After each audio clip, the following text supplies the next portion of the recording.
Hello everyone, and welcome to another horrific review, and thanks for joining in as we continue the horrific movie marathon. Here you go, that spot out. Right then, what are now? Movie number 4, okay. Bloodrayne 2. Rayne, a half-human, half-vampire warrior, ventures to America's 1880s Wild West to stop a vampire Billy the Kid and his posse of vampire cowboys. Oh dear God, this was painful.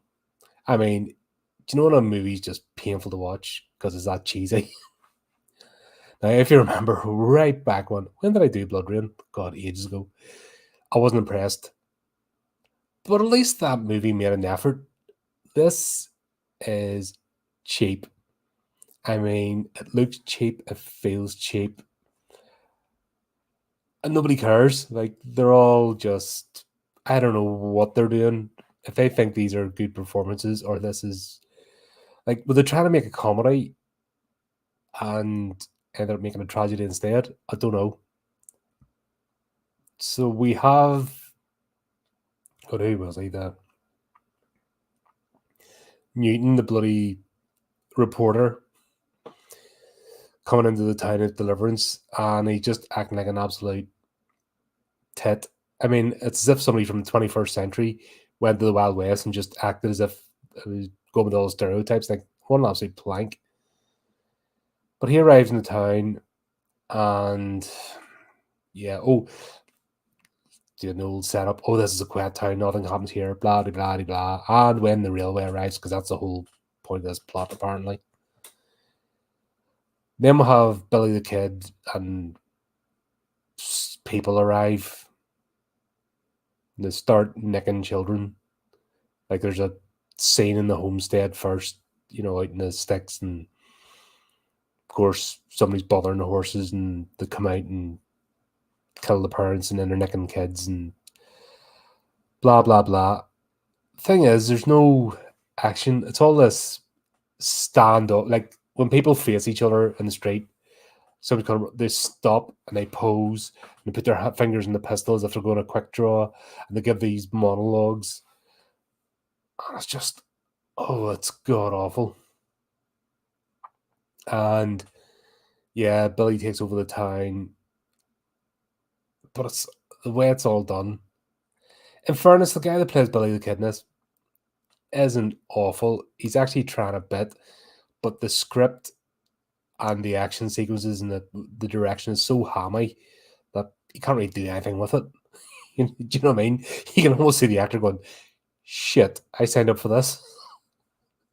You can almost see it in his face as he's going through his lines. It's like, oh God, what have I done? Then you take on that job, you're like, what have I done here? What have I signed up for? Right, I need to apply for something else. Oh shit, I've signed a contract. I'm stuck. Oh dear. Right, and then we have the arrival of Rayne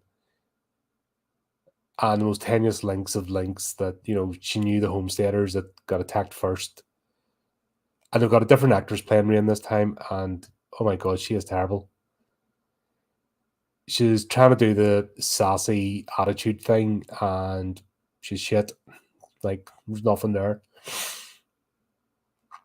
Even her costume, they're trying to dress her up as the Bloodrayne costume with a Western. It's like if you went into the game and decided you want to pick like a Wild West skin and put it on top of your character. That's what she looks like. Just not as good. In fact, I think the game would have done it better. Even in like 116-bit flipping pixel goodness. Probably would look better, but there you go. Even like her costume looks cheap. The swords look cheap. They look as if they're made out of aluminium. The scabbard, everything, it just looks awful. I mean, I've seen better LARPers. I've seen better LARPer gear than what she's wearing. I mean, it's terrible. And then what is it? She meets this guy, just randomly turns up. Oh, did you know these people? Oh, I reckon we've both got got to sort this out. And she's being sassy. And the thing is, they never even buried the parents. Like, the parents just laying there.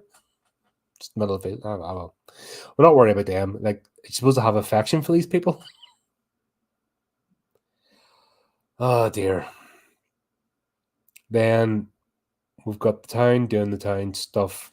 Everyone under the thrall of the vampire. So basically, what Billy the Kid's done, he's turned the ones that would. So his henchmen are all vampires. They've kidnapped the kids to keep the town under control because they need everybody to act normally. Because the whole plot is when the train arrives, we're going to bite everybody, turn them into vampires. Because wahaha.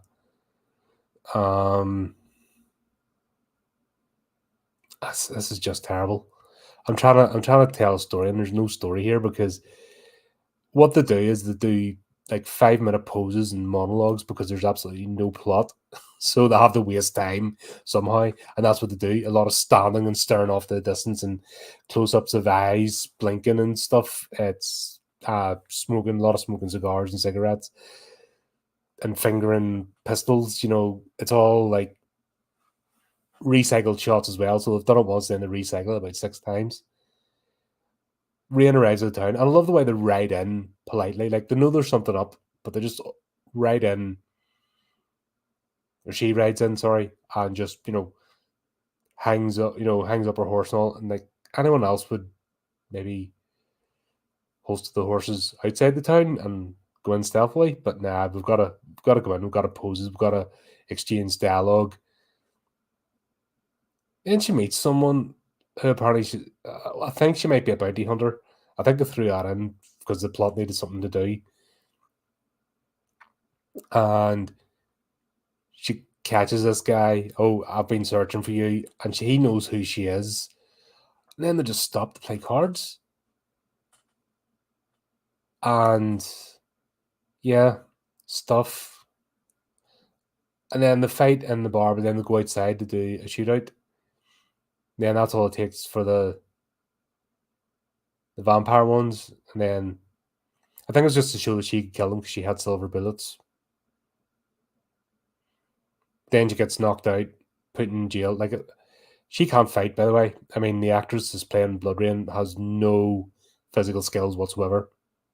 Like, obviously that wasn't a requirement. Like, the actress that played Bloodrayne in the first one, she was also in Terminator 3. At least she had moves and could do stuff, you know, at least her action sequences are convincing. This one is awful. And it's so obvious she can't use the swords. Like, it's so obvious that she just doesn't know how to do it whatsoever. Like, you think that might be a requirement? No, at least do a wee bit of choreography or practice for the role.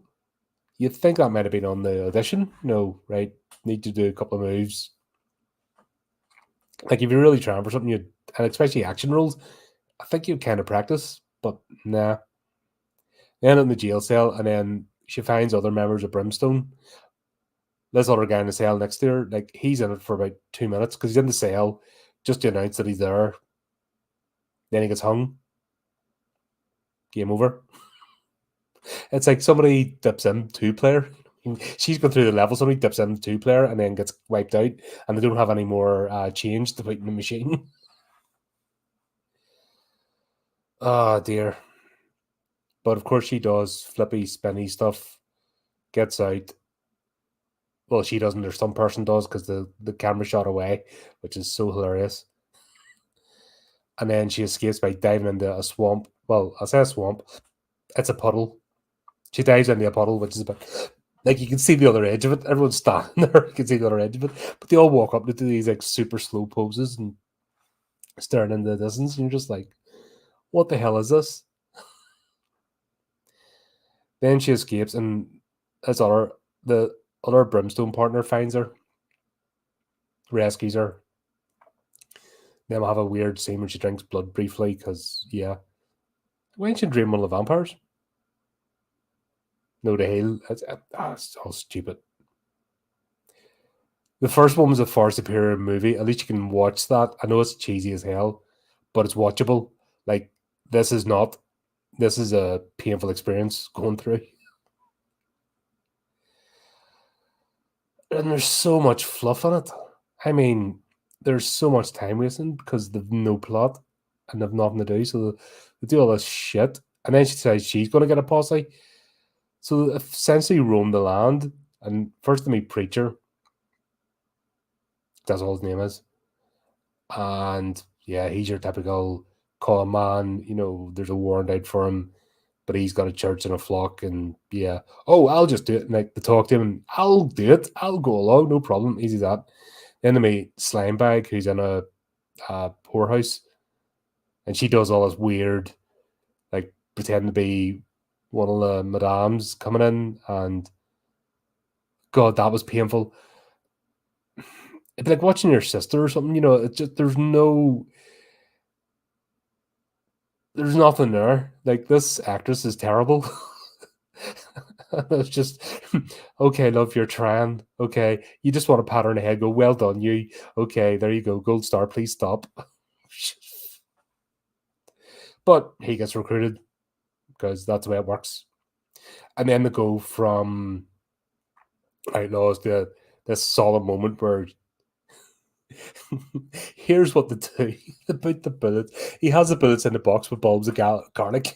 You know what I mean? So by putting the bullets in, like, there's no metallurgy, no alchemy to combine it, or no sacred rite of brimstone. Nah, he just has the silver bullets in a box with bulbs of garlic. So obviously they just give it a wee rattle, and that's how you do it. And of course, Preacher says some words and he pours some water. Like, he is not the least bit devout, but all of a sudden, yeah, you stick a collar on, all of a sudden that makes you something. Like I said, it's fucking painful. What else? Yeah, so blah, blah, blah. They go back into town, and of course they walk up the middle of the main street, out in the open, calling him out. Instead of going like, okay, we'll know where he is. She knows where Billy the Kid's hold up the house, so why don't they just go and storm the house? Anyway, loads of stuff happens, and there's this weird action scene where Rayne goes into the room, and Billy the Kid has all the kids lined up on a counterweight device, so when she opens the door, it triggers it, so she has to hold the rope. And there's about 6 cut scenes of this, you know, goes to fight, goes to her, back on, and he's sitting there talking to her, you know what I mean? Back to another fight scene, back to her, back to another fight scene, back. I mean, it's about 6 times. And you're just like, would you either do something or let the kids go? Or, you know, it's shocking. But needless to say, the camera pans to their stunt person who does this flippy spinny stuff. Then have this weird knife fight, and she cannot, like, when they have to cut the scenes back to her, and she only uses one blade until like the very end because she cannot handle those things. Like, it is painful. At least the actor what plays Billy the Kid, when he's using his daggers, looks convincing, like he can actually hold them. She is woefully bad.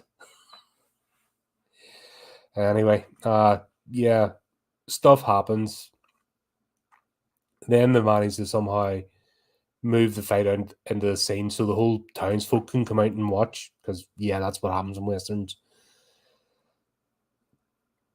She then picks up both blades, you know, uses both blades, and what I mean is she does this and she does this. That's all she can handle. And the dude loads of cut scenes because she can't operate them. It's so funny, and it's so obvious that the actress doesn't know how to wield the blades. But the funny thing was, she disarms him. He gets shot with a Gatling gun because they got a Gatling gun involved in this somehow, which is dumb. Because the other 2 recruits of the posse give up their lives in a heroic standoff because that's who they've become in the space of 5 minutes. Yeah, this is the bit that gets me. He gets shot. Billy Kid gets shot. She trips him up and lays him down. She then goes, throws her swords down so she can break a wooden stake off, break the handle off a pitchfork and stake him, because, yeah, yet she would seen her killing other vampires with the blades, like decapitating them or cutting their throats. I don't think they had the budget for a decapitation, but are actually throwing her swords down to break off a, and it's all done so slowly. All the action scenes are so slow. Like, I mean, not even walking speed. I'm talking about half walking speed. Like, this is cheap as hell. And then they win. Then the kids get released. Whoa, everyone's like, yay. And then, oh, I hear there's problems in somewhere. They're trying to tie it into Wild West. Like, this is Billy the Kid. And then they're talking about Tombstone and Wild Earp. So they're trying to tie it into other Wild West stories. And then Michael's like, should I ride with you? She's like, nah, nah, away she goes, Lone Ranger sort of thing. Where we already know that she's crap and she actually needs a team because she's useless. There you go, that's it. That was shit. That was terrible. It's one of them movies that should not have existed. I remember trying to watch it the first time. I got 10 minutes in and I just stopped. And then I forgot to take it off my playlist, so that's why it's on here. Because, yeah, when I commit myself to something, I'm like, oh god, I'm gonna have to do this. And do you know what makes it worse? I've got Bloodrayne 3 to do now, which is coming up next. So wish me well and keep up to date with the channel. Do a tiny things next time. Keep it creepy, keep it horrific.